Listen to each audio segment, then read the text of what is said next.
আর এও জেনেছে মুন্সি গ্রুপের সাথে মির্জা গ্রুপের দ্বন্দ্বের কারণ শাহেদ মির্জার মেয়ে সাবা সুলতানা মুন্সির ছেলে ইসামকেও ভালোবাসে। এমন খবরও পাওয়া গেছে তারা কাজী অফিসে বিয়ে করতে গিয়েও করতে পারেনি। তবে এসবের কোনো নিশ্চিত সত্যতা নেই। এসব খবরে মিথ্যাও হতে পারে, আবার কোনো অংশে সত্যও হতে পারে।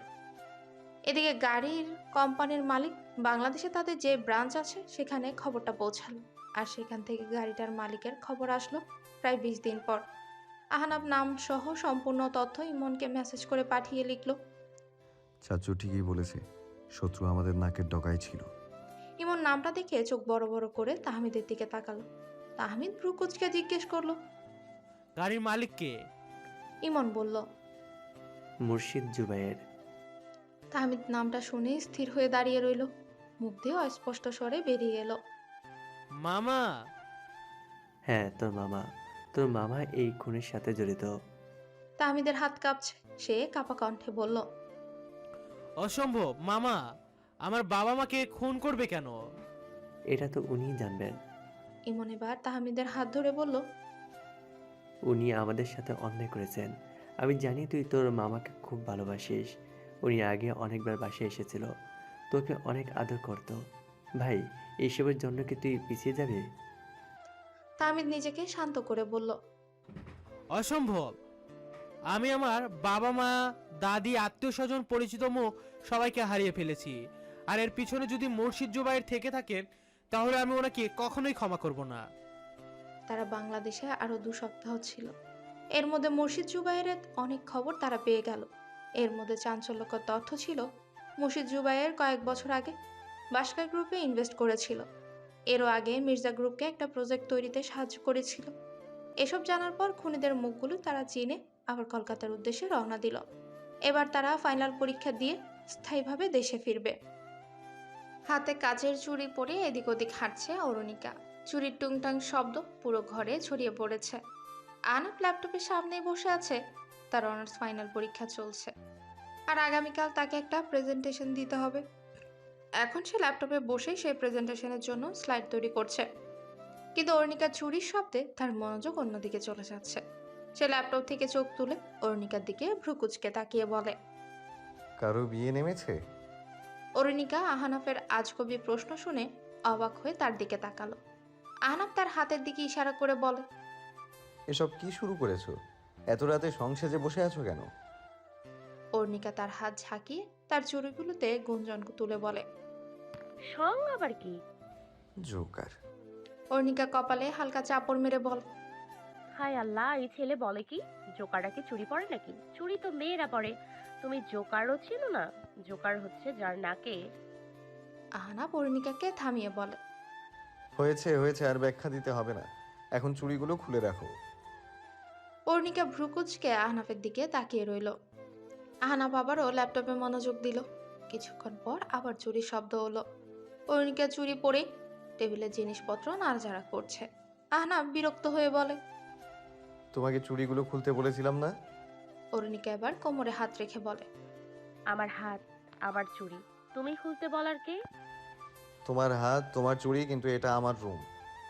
তো আহনাফ দাঁতে দাঁত চেপে বলল, রুম থেকে বের হও, যাও। কোথায় যাব? ড্রয়িং রুমে ইভান পড়ছে, রকস্টারের রুমে তাহমিদ আর আরাফ, আমার রুমে ইমন আর রকস্টার, আর এই রুমে তুমি একা। আমি একা, তাই তুমি আমাকে বিরক্ত করতে এসেছো? আরে না না না, সব রুমে দুজন করে আছে, এই রুমে একজন হলে তো আর সমান হয় না। স্কুলে মাস্টার মশাই পড়িয়েছেন, সমান সমান সুযোগ সবাইকে দেওয়া উচিত, তাই আমি এই রুমে বসে সুযোগ দিচ্ছি। আহনাফ দাঁতে দাঁত চেপে বলে, কাকে সুযোগ দিচ্ছ শুনি? এই রুমকে। এখন এই রুমে কার্বন ডাই অক্সাইড সমতা হবে। তুমি ইভানের পাশে বসে এই সমতা করে নাও।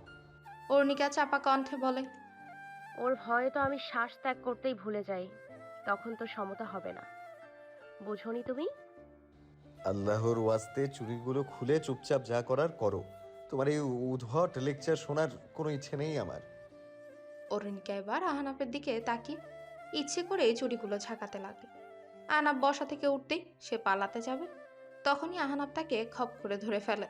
অরুণিকা ক্ষীণ কণ্ঠে বলে, আচ্ছা, আর শব্দ হবে না। আহনাফ রাগী দৃষ্টিতে অরুণিকার দিকে তাকিয়ে নিজেই জোর করে চুড়িগুলো খুলে তার আলমারিতে তুলে রাখে। অরুণিকা আহনাফের পাশে বসে বলে, আমার চুড়িগুলো দাও না প্লিজ, আমি আর শব্দ করব না। একদম কালই এই চুড়িগুলো পাবে। অরুণিকা মুখ ফুলিয়ে রুম থেকে বের হয়ে নিজের রুমে চলে গেল। সে রুমে এসে দেখলো তুর্য আর ইমন খুব মনোযোগ দিয়ে পড়াশোনা করছে। সে আস্তে করে তার ড্রয়ার খুলে চুড়ির আরেকটা বক্স বের করে সেগুলো পরে নিল আর আহনাফের রুমে চলে এলো। রুমে এসে এবারও সে ইচ্ছে করে চুড়িগুলো ঝাঁকাতে লাগে। আহনাফ হাত মুঠো করে রাগী দৃষ্টিতে ল্যাপটপ থেকে মাথা তুলে অরুণিকার দিকে তাকালো। অরুণিকা ভাব নিয়ে বলল, আমার চুড়িগুলো দাও, তারপর আমি এগুলো খুলে ফেলবো। তুমি কিন্তু মারাত্মক বেয়াদবি করছো। অরুণিকা মুখ ফুলিয়ে বলল। আমার চুড়ি দাও আগে। আহনাফ চেয়ার ছেড়ে উঠে অরুণিকার সামনে এসে দাঁড়িয়ে বলে, চুড়ি তো এতক্ষণ আলমারিতে ছিল, এখন দেখো তোমার এই চুড়ির স্থান কোথায় হয়। আহনাফ এবার অরুণিকাকে শক্ত করে চেপে ধরে তার হাত থেকে চুড়িগুলো খুলে নিল আর অরুণিকার রুমে গিয়ে তার ড্রয়ার আর আলমারি থাকা সব চুড়ি বের করে নিজের ঘরে নিয়ে চলে এলো। অরুণিকা তার চুড়িগুলো নেওয়ার জন্য আহনাফের পিছু পিছু ঘুরছে। আহনাফ হুট করে রুমের জানলা খুলে চুড়িগুলো সব জানলা দিয়ে নিচে ফেলে দিল। ঘটনার আকস্মিকতায় অরুণিকা হতভম্ব হয়ে গেছে। আহনাফ এমন কিছু করবে সে কল্পনা করেনি। অরুণিকা জানলা দিয়ে নিচের দিকে তাকিয়ে রইল। তার চোখ দুটো ছলছল করে ওঠে। সে এবার রাগী দৃষ্টিতে আহনাফের দিকে তাকালো, তারপর আরাফের কাছে গেল। আরাফ অরুণিকাকে বসে থাকতে দেখে জিজ্ঞাসা করলো, কি হয়েছে ওরু? এভাবে গাল ফুলিয়ে বসে আছো কেন? অরুণিকা কাঁদো কাঁদো কণ্ঠে বলল, আহনাফ আমার সব চুড়ি জানালা দিয়ে বাইরে ফেলে দিয়েছে। অরুণিকার কথা শুনে তাহমিদ আর আরাফ তার দিকে তাকালো। আরাফ অরুণিকার অভিযোগ শুনে আহনাফের কাছে আসতে আহনাফ নিজের যুক্তি দেখিয়ে বলে, ওর শাস্তি হওয়া উচিত ছিল। এখন আর ভুলেও কখনো আমাকে বিরক্ত করতে আসবে না। আরাফ এরপর অরুণিকার মাথায় হাত বুলিয়ে দিয়ে বলে, থাক, আমি তোমার জন্য আরো চুড়ি এনে দেব। অরুণিকা পা ধাপিয়ে কাঁদতে লাগলো আর বলল, না, আমার ওই চুড়িগুলোই লাগবে। আরাফ আর তাহমিদ কোনোভাবে তাকে বুঝিয়ে অন্যদিকে মনোযোগ ফেরালো। তবে অরুণিকাও চুপ করে বসে থাকার মতো নয়। সে মনে মনে সিদ্ধান্ত নিল সে আহনাফকেও শাস্তি দেবে। সকালে আহনাফ কলেজ যাওয়ার জন্য তার ড্রয়ার খুলে দেখলো সেখানে তার হাতের ঘড়িটা নেই। আশেপাশে খুঁজে যখন পেল না তখন সে আলমারি খুলল। আহনাফকে অনেকক্ষণ ধরে আলমারিতে ঘাটাঘাটি করতে দেখে তাহমিদ বলে, কলেজে যাবি না, আলমারিতে কি খুঁজছিস? অদ্ভুত তো, আমার একটা ঘড়িও খুঁজে পাচ্ছি না। হঠাৎ তার টনক নড়ল। সে জোরে পা চালিয়ে অরুণিকার কাছে গেল। গিয়ে দেখলো অরুণিকা বিছানায় উপর হয়ে শুয়ে দু পা উপরে তুলে গালে হাত দিয়ে দরজার দিকে তাকিয়ে আছে। আহনাফকে দেখে সে তাড়াতাড়ি উঠে পা দুটো দুপাশে মেলে বসে আর বলে, আসো আসো, তোমার অপেক্ষায় অরুণিকা চৌধুরী তার দুয়ার খুলে বসে আছে। আহনাফ দাঁতে দাঁত চেপে বলল, তুমি দিন দিন খুব বেয়াদব হয়ে যাচ্ছ। এখন বলো আমার ঘড়িগুলো কোথায়? আছে একটা জায়গায়, কিন্তু উত্তর পাবে 1 ঘন্টা পর। যদি এখন উত্তরের অপেক্ষায় বসে থাকো তাহলে তোমার পরীক্ষার 12টা বেজে যাবে। আহনাফ রাগী দৃষ্টিতে কিছুক্ষণ তাকিয়ে চলে গেল। এরপর বিকেলে আহনাফ বাসায় আসার পর অরুণিকা বলে, তোমার ঘড়ি কোথায় জানতে চাও? হ্যাঁ, কোথায়? অরুণিকা ডাস্টবিনের দিকে ইশারা করতে আহনাফ দৌড়ে সেদিকে গেল। গিয়ে দেখলো ডাস্টবিন খালি। আহনাফ বলল, কোথায়? অরুণিকা খালি ঝুড়ির দিকে তাকিয়ে বলে, ওফ, রকস্টার তো কিছুক্ষণ আগেই ময়লাগুলো ফেলে এসেছিল। ইস, তাহলে তোমার ঘড়িগুলো সব সামনের বড় ময়লার ঝুড়িতে চলে গেছে। আহনাফ নিচে নেমে একটা কাঠি দিয়ে ময়লাগুলো নেড়ে চেড়ে দেখলো ঘড়িগুলো সেখানে আছে। আহনাফের দামি ঘড়ির পরার শখ, সবকটাই তার শখের ঘড়ি, আর ঘড়িগুলোর দামও অনেক বেশি। তাই সে বাধ্য হয়ে একটা ছেলেকে ডেকে এনে ঘড়িগুলো সব ডাস্টবিন থেকে তুলে আনলো। বাসায় আসার পর অরুণিকা বুকে হাত গুজে বলল, অরুণিকার সাথে পাঙ্গা নিলে গঙ্গায় পড়বে, বুঝেছো? আমার তাহমিদের জন্য খুব চিন্তা হয়। সাধ্যের মধ্যে থাকলে আমি ওকে পৃথিবীর সবচেয়ে ভালো ডাক্তারের কাছে নিয়ে যেতাম। ও শারীরিকভাবে অনেক তরুণ। রহমতুল্লাহ চুপচাপ বসে মোর্শেদ জুবায়েদের কথা শুনছেন। তিনি আবারও বলেন, কেউ তাদের মারতে চায়, আর আমি নিরুপায়। ওরা বাংলাদেশে না ফিরলেই ওদের জন্য ভালো হবে। রহমতুল্লাহ মনে মনে বলেন, এটা সম্ভব না মুর্শিদ সাহেব। ওদের আসতেই হবে, আর ওরা আসবেই। মোর্শেদ জুবায়ের আবারও বলেন। রহমত সাহেব, ওরা জানে না এত বছর আমিই ওদের খরচা দিয়েছিলাম। বাকিরা আমার জন্য তেমন গুরুত্বপূর্ণ ছিল না, কিন্তু তাহমিদ আমার কাছে অনেক বেশি গুরুত্বপূর্ণ। আর ওর জন্যই ওর বন্ধুদের দায়িত্ব নিয়েছিলাম। খুব ইচ্ছে করে ছেলেটার সাথে গিয়ে দেখা করি, আমার মামাটাকে জড়িয়ে ধরি। ও তো আমার মরিয়মের শেষ চিহ্ন। আমি তো আমার মরিয়মকে বাঁচাতে পারিনি, আমার বোনটার অভিমান ভাঙাতে পারিনি। মুর্শিদ জুবায়ের আবেগে আপ্লুত হয়ে পড়লেন। তার চোখের জল ভারী হয়ে আসছে। রহমতুল্লাহ তার কাঁধে হাত রেখে বলে, আপনি জানেন ওদের জীবন সংকটে আছে। এর মধ্যে দেখা করলে সবাই জেনে যাবে ওরা বেঁচে আছে। ওদের বাকি জীবন লুকিয়ে কাটাতে হবে, আর পুরনো পরিচয় ভুলে যাওয়ার ভালো। হ্যাঁ, ওরা বিয়ে করুক, সংসারী হোক, ওরা তো ওদের জন্যই যথেষ্ট। রহমতুল্লাহ বললেন, মুর্শিদ সাহেব, আপনি শুধু ওদের সাথে যোগাযোগ না করলেই চলবে, বাকি সব আমি দেখছি। আমি আপনাকে বিশ্বাস করি রহমত সাহেব। আরেকটা কথা, আপনি তো জানেন মির্জা গ্রুপ কতটা ক্ষতিকর আমাদের জন্য। ওদের সাথে আতাত না রাখাই ভালো। জানি, কিন্তু এই মুহূর্তে শত্রুদের হাতে রাখাই ভালো। এই রাতের খুনের সাথে যে মির্জা গ্রুপ জড়িত ছিল তাতে কোনো সন্দেহ নেই, কিন্তু আদালত প্রমাণ চাইবে, আর আমি প্রমাণটাই নিতে চাই। জি মুর্শিদ সাহেব, তাই তো চুপচাপ সেই মির্জা গ্রুপের সব ছলচাতুরি সহ্য করে যাচ্ছি। শাহেদ মির্জা মন্ত্রী হওয়ার পর থেকে তো তার লোকেদের খবরদারি কমছে না, তাদের এখন দ্বিগুণ শক্তি। রহমতুল্লাহ দীর্ঘশ্বাস ছেড়ে চেয়ার ছেড়ে উঠতে উঠতে বলে, আজ তাহলে আসি। মুর্শিদ জুবায়েরের গার্ড তাকে গাড়িতে উঠিয়ে দিতে গেল। রহমতুল্লাহ গাড়িতে উঠতেই একটা অপরিচিত নম্বর থেকে কল দিয়ে বলে, জনাব, ফোন দিয়েছিলেন? ওপাশ থেকে মোটা স্বর ভেসে এলো, কাজ কত দূর? জনাব, প্রাথমিক ধাপ শেষ। আমার কাজ আমি করে দিয়েছি, এবার আপনার কাজ শুরু করুন। ওরা খুব শীঘ্রই দেশে ফিরবে। মুর্শিদ সাহেবের নাকের নিচ দিয়ে ওরা আসবে আর তাণ্ডব করবে, আর তিনি কিছুই টের পাবেন না। ওপাশ থেকে হাসির শব্দ ভেসে এলো। এরপর হাসি থামিয়ে অপরিচিত কণ্ঠস্বর বলে, আমেরিকার হাওয়াজ খুব মিষ্টি, ভালো খবর শুনিয়ে মন ঠান্ডা করে দিয়েছেন। তার একবার আসুক, এরপর মৈত্রী গ্রুপের ইমন মাহবুব হবে চিফ অফ ইন্ডাস্ট্রি, আর আমাদের ছোট মামুনি অরুণীর জীবনে আসবে নতুন সেই চমৎকার দিন। কিন্তু জনাব, ওর 18 হতে অনেক দেরি। সমস্যা নেই, সার্টিফিকেটের বয়স বাড়িয়ে দেওয়া অসম্ভব কিছু নয়। ওর জন্য পাত্র প্রস্তুত, শুধু ওর বডিগার্ডগুলো থেকে কে দূরে সরাতে পারলে আমাদের দ্বিতীয় ধাপ শেষ হবে। জনাব, এটা খুবই কঠিন কাজ। আমার ডিকশনারিতে কঠিন শব্দটি নেই। আমার যে কোনো মূল্যে সেই অরুণিকটাকে চাই, চাই মানে চাই। ইমন আর অরুণিকার আমাদের মূল চাবি, বাকিরা শুধু এই চাবিটাকে ঘোরাবে। এদিকে সাহিল মির্জা নিজের অফিসের রকিং চেয়ারে বসে সিগারেট খাচ্ছে। তার মুখোমুখি বসে আছে রাহি। তার পাশে এক কোণে দাঁত কিরমিরিয়ে দাঁড়িয়ে আছে সানায়া। সাহিল বসা থেকে উঠে রাহির সামনে এসে বসলো। তারপর রাহির হাত দুটো নিজের হাতে আবদ্ধ করে সে হাতে নিজের ঠোঁট ছোঁয়ালো। রাহি এক ঝটকায় হাত সরিয়ে দিয়ে বলল, সাহিল, এখন তোমার কাছে আমার চেয়ে বেশি এই চেয়ারের গুরুত্বপূর্ণ হয়ে গেছে?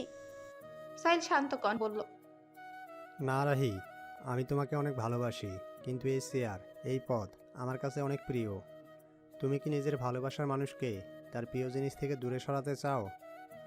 সানায়া চেঁচিয়ে বলল, তোমাদের রোমান্টিকতা শোনার জন্য আমি এখানে আসিনি ভাই। আমি শুধু একটা কথাই বলবো, তুমি রাহিকে মুক্তি দাও। তোমার জন্য ও শান্তিতে কোথাও যেতে পারছে না।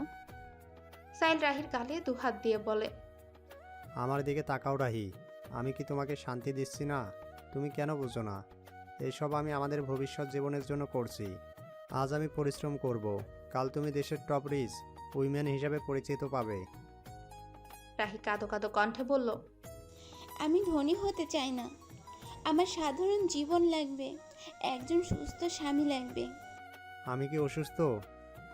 হ্যাঁ সাহিল, আজও তোমার উপরে হামলা হয়েছে, কালও হতে পারে, একদিন আমাদের বাচ্চাদের ওপরে হামলা হবে। মৈত্রী গ্রুপের তো সবাই চেনে। 8-9 বছর আগে তারা পুরো পরিবার এক রাতে নিশ্চিহ্ন হয়ে গিয়েছিল। এমন আমাদের সাথেও তো হতে পারে। সাইল তার টাই ঢিলা করে বোতল থেকে গ্লাসে পানি ঢাললো।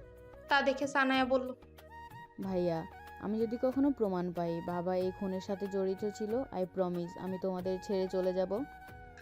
সাইল পানি খেয়ে বাঁকা হেসে বলল, কোথায় যাবি? যেখানে ইচ্ছে যাব। একবার মির্জা গ্রুপের নজরে কেউ পড়লে তাদের মুক্তি হয় না, তা হোক শত্রু বা আপন কেউ।